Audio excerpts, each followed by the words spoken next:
3 surprises about change. Introduction. What looks like a people problem is often a situation problem. All change effort has something in common. For anything to change, someone has to start acting differently. Ultimately, all change efforts boil down to the same mission: can you get people to start behaving in a new way? Successful changes share a common pattern. They require the leader of the change to do 3 things at once. To change someone's behavior, you have got to change that person's situation. For an individual's behavior to change, you have got to influence not only their environment but their hearts and minds. The problems are that the heart and mind often disagree. The elephant, our emotional side. The rider, our rational side. The rider controls the elephant and seems to be the leader. But the rider is small compares to the elephant that at any time can disagree and go another way. If you want to change things, you have to appeal both the rider and the elephant. The rider provides the planning and direction, and the elephant provides the energy. Self-control is an inexhaustible resource. It's like doing bench presses at the gym.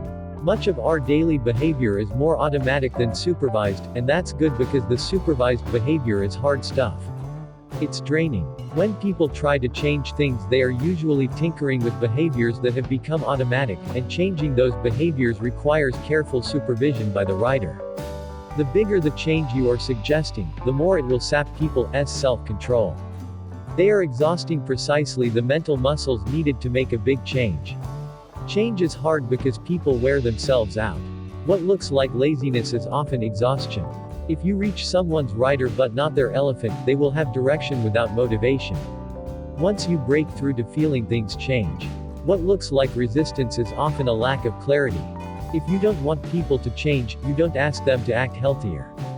You say, next time you are in the dairy aisle of the grocery store, reach for a jug of 1% milk instead of whole milk. The basic 3-part framework of changing behavior. Direct the rider. Provide crystal clear direction. Motivate the elephant. The rider can't get his way by force for very long. Engage people's emotional side to get their elephant cooperative. Shape the path. What looks like a people problem is often a situation problem. We call the situation path, and we should shape the path to make change easier. Direct the rider. Part 1. Find the bright spots. Script the critical moves. Point to the destination. Find the bright spots. Chapter 1. Bright spots, successful efforts worth emulating. Bright spots solve the not invented here problem. Some people have a skeptical response to imported solutions. In tough times, the rider sees problems everywhere and analysis paralysis often kicks in. The rider will spin his wheels indefinitely unless he is given clear direction. That's why to make progress on change, you need ways to direct the rider. Show him where to go, how to act, what destination to pursue. And that's why bright spots are so essential, because they are your best hope for directing the rider when you are trying to bring about change. Solution-focused therapists learn to focus their patients on the first hints of the miracle. What's the first small sign you would see that would make you think the problem was gone, because they want to avoid answers that are overly grand and unattainable. Once they've helped patients identify specific and vivid signs of progress, they pivot to a second question, the exception question: when was the last time you saw a little bit of the miracle, even just for a short time? What the therapist is trying to show subtly is that the client is capable of solving her own problem. There are some moments in an alcoholic's life when he is sober despite the cravings. Those bright spots are gold to be mined. If you are trying to change things, there are going to be bright spots in your field of view, and if you learn to recognize them and understand them, you will solve one of the fundamental mysteries of change: what, exactly, needs to be done differently. The bright spot philosophy: what is working and how can we do more of it? Usually, we ask ourselves, what's broken and how can it be fixed, but that is wrong. Big problems are rarely solved with big solutions. Instead, they are most often solved by a sequence of small solutions. When the rider analyzes the problem, he seeks a solution that befits the scale of it. If the rider spots a hole, he wants to fill it, and if he has got a round hole with a 24-inch diameter, he is going to go looking for a 24-inch peg. But that mental model is wrong. Script the critical moves. Chapter 2. Decision paralysis: more options, even good ones, can freeze us and make us retreat to the default plan. The behavior is not rational, but it's human. Barry Schwartz: choice no longer liberates, it debilitates. Change brings new choices that create uncertainty. It is not only options that yield decision paralysis, like picking one donut from 100 flavors. Ambiguity does, too. In times of change, you may not know what options are available. And this uncertainty leads to a decision paralysis as surely as a table with 24 jams. Decision paralysis can be deadly for change because the most familiar path is always status quo. Ambiguity is the enemy. Any successful change requires a translation of ambiguous goals into concrete behavior. In other words, you need to script the critical moves. To spark a movement in a new direction, you need to provide crystal clear guidance. That's why scripting is important. You have got to think about the specific behavior that you'd want to see in a tough moment. You can't script every move, that would be like trying to foresee the 17th move in a chess game. It is the critical moves that count. If you are leading a change effort, you need to remove the ambiguity from your vision of change. It means that you will need to understand how to script the critical moves, to translate aspirations into actions. Until you can ladder your way down from a change idea to a specific behavior, you are not ready to lead a switch. To create a movement, you have got to be specific and concrete. Point to the destination. Chapter 3. Destination postcard. In creating the change, we are interested in goals that are close at hand, that can be tackled within months, not years. We want what we might call a destination postcard, a vivid picture from the near-term future that shows what could be possible. We have seen the importance of pursuing bright spots, and we have discussed ways of instructing the writer how to behave, but we haven't answered the very basic question, where are we headed in the end? What is the destination? When you describe a compelling destination, you are helping to correct one writer's great weaknesses, the tendency to get lost in analysis. When you point to an attractive destination, the writer starts applying his strengths to figuring out how to get there. SMART goals, goals that are specific, measurable, actionable, relevant, and timely. My marketing campaign will generate 4,500 qualified sales lead for the sales group by the end of Q3. SMART goals are better for steady-state situations than for change situations because the assumptions underlying them are that the goals are worthwhile. In looking for goals that reach the elephant, that hit people in the gut, you can't bank on SMART goals. In the 1980s, a major study of corporate change efforts found that financial goals inspired successful change less well than did more emotional goals, such as the goal to provide better service to customers or to make more useful products. Effective visions express values that allow employees to identify with the organization. Destination postcards do double duty. They show the writer where you are headed, and they show the elephant why the journey is worthwhile. You have to back up the tour destination postcard with a good behavioral script. That's a recipe for success. When you are at the beginning, don't obsess about the middle, because the middle is going to look different once you get there. Just look for a strong beginning and a strong ending and get moving.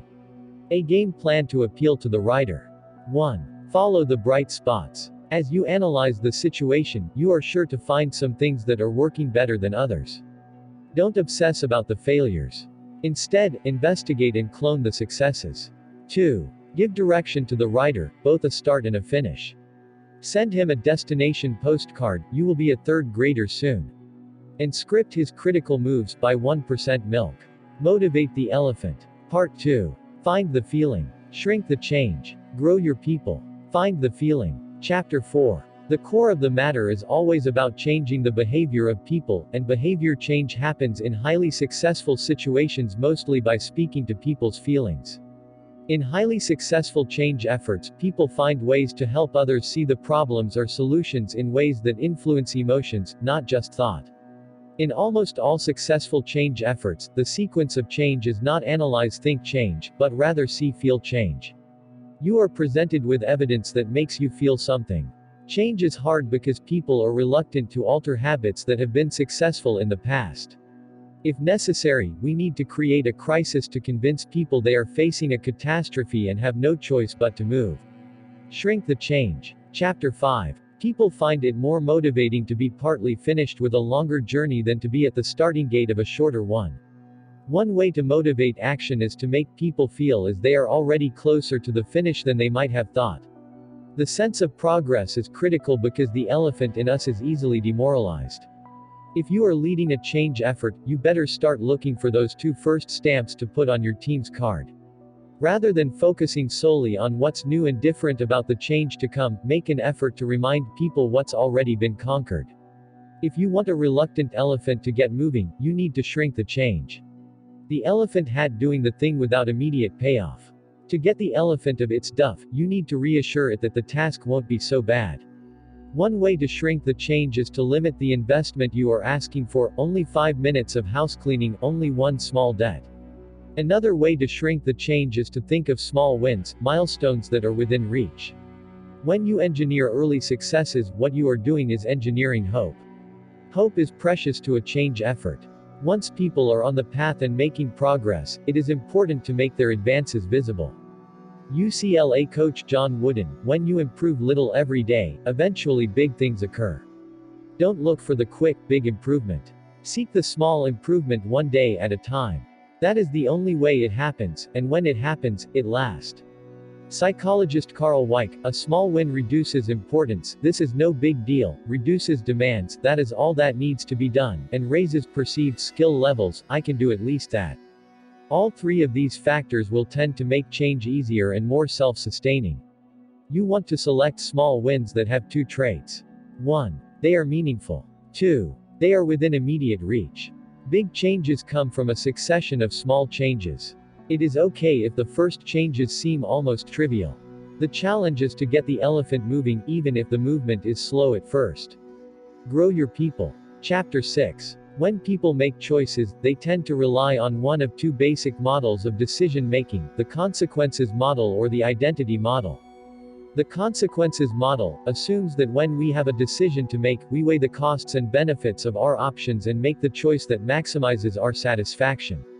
The identity model, in the identity model of decision-making, we essentially ask ourselves three questions when we have a decision to make. 1. Who am I? 2. What kind of situation is this? 3. What would anyone like me do in this situation? We are not just born with an identity, we adopt identities throughout our lives. So the question is, how can you make you change a matter of identity rather than a matter of consequences? People are receptive to developing new identities. Identities grow from small beginnings. Once you start seeing yourself as a concerned citizen, you will want to keep acting like one. The elephant hates to fail. How do you keep the elephant motivated when it faces a long, tough road? You need to create the expectation of failure, not the failure of the mission itself, but failure en route.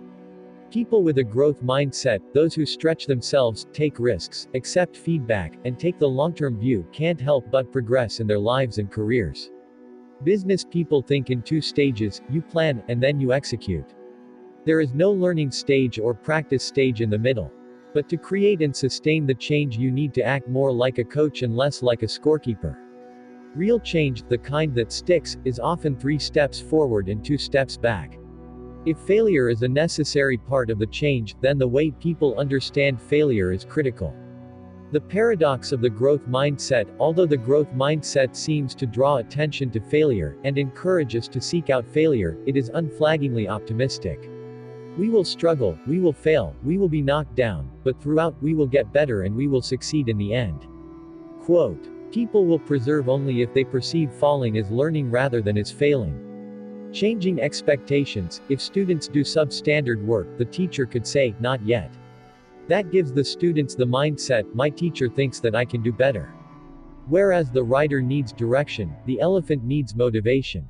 Motivation comes from feeling, knowledge isn't enough to motivate change. But motivation also comes from confidence. The elephant has to believe that it is capable of conquering the change. And there are two routes to building people's confidence so that they feel big relative to their challenge. You can shrink the change or grow your people, or both. Shape the path. Part 3.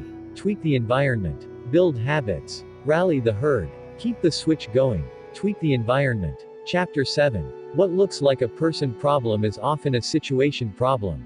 Stanford psychologist Lee Ross, people have a systematic tendency to ignore the situational forces that shape other people's behavior. He called this deep-rooted tendency the fundamental attribution error. Fundamental attribution error. The error lies in our inclination to attribute people's behavior to the way they are rather than to the situation they are in. If you want people to change, you can provide clear direction, writer, or boost their motivation and determination, elephant. Alternatively, you can simply make the journey easier. Create a steep downhill slope and give them a push, you can shape the path. If you change the path, you will change the behavior. Tweaking the environment is about making the right behavior a little easier and the wrong behavior a little harder. What looks like a character problem is often correctable when you change the environment. Simple tweaks of the path can lead to dramatic changes in behavior. Build habits. Chapter 8. People are incredibly sensitive to the environment and the culture, to the norms and expectations of the communities they are in, because we instinctively try to fit in with our peer group. The behavior is contagious. One of the subtle ways our environment acts on us is by reinforcing our habits. Habits are important because they are behavioral autopilot. They allow lots of good behavior to happen without the writer taking charge. The writer's self-control is exhaustible, so it is a huge plus if some positive things can happen free, on autopilot. Action triggers. Effective on motivating action. Action triggers won't get you to do something you truly don't want to do. The value of action triggers resides in the fact that we are preloading a decision. By preloading the decision, we preserve the writer's self-control. When people pre-decide, they pass the control of their environment onto the environment. Action triggers protect goals from tempting distractions, bad habits, or competing goals. Action trigger must be specific and visible enough to interrupt people's normal stream of consciousness. Action triggers set up instant habits, behavioral autopilot. A study that analyzed 8,155 participants found that the typical person who set an action trigger did better than 74% of people on the same task that didn't set one. How can you create a habit that supports the change you are trying to make? There are only two things to think about. The habit needs to advance the mission. The habit needs to be relatively easy to embrace. A good change leader never thinks, why are these people acting so badly? They must be bad people. A change leader thinks, how can I set up a situation that brings out the good in these people? Rally the herd. Chapter 9. In ambiguous situations, we all look to others for cues about how to behave. You are doing things because you see your peers doing them. Behavior is contagious. If you want to change things, you need to pay attention to social signals, because they can either guarantee a change effort or doom it. When you re-leading an elephant on an unfamiliar path, chances are it's going to follow the herd. The elephant constantly looks to the herd for cues about how to behave. In situations where your herd has embraced the right behavior, publicize it. For instance, if 80% of your team submits timesheets on time, make sure the other 20% knows the group norm. Those individuals almost certainly will correct themselves. You want certain people to act differently, but they are resistant to the change. So you rally the support of others who in turn could influence those you hope to sway. In essence, it's an attempt to change the culture, and culture is often the linchpin of successful organizational change. Free spaces, small-scale meetings where reformers can gather and ready themselves for collective action without being observed by members from the dominant group. Free spaces often play a critical role in facilitating social change. If you want to change the culture of your organization, you have got to get the reformers together. They need free space. They need time to coordinate outside the gaze of the resistors. For a time, at least, you have got to permit an us versus them struggle to take place. It's not desirable, but necessary. Every culture, whether a nation or organizational, is shaped powerfully by its language. Keep the switch going. Chapter 10. A long journey starts with a single step, but a single step doesn't guarantee a long journey. How do you keep those coming? The first thing to do is to recognize and celebrate the first step. Something you have done has worked. You have directed the rider, motivated the elephant, shaped the path, and now your team is moving. When you spot movement, you've got to reinforce it. Reinforcement is the secret to getting past the first steps on a long journey and onto the second, third, and 100th step. Most of us are terrible reinforcers, though. We need to look for bright spots and reward them even if they are tiny. Our writers, by nature, focus on the negative. Problems are easy to spot, progress is harder, but precious. Reinforcement requires you to have a clear view of the destination, and it requires you to be savvy enough to reinforce the bright spot behaviors when they happen. Change isn't an event, it's a process. Mere exposure effect means that the more you are exposed to something, the more you like it. This principle assures us that a change effort that initially feels unwelcome and foreign will gradually be perceived more favorably as people grow accustomed to it. Also, cognitive dissonance works in your favor. People don't like to act in one way and think in another. So when a small step has been taken, and people have begun to act in a new way, it will be increasingly difficult for them to dislike the way they are acting. As people begin to act differently, they will start to think of themselves differently, and as their identity evolves, it will reinforce the new way of doing things. When change works, it tends to follow a pattern. The people who change have a clear direction, ample motivation, and a supportive environment. When change works, it is because the rider, the elephant and the path are all aligned in support of the switch. Thank you. Have a good day. Have a nice day. Bye bye.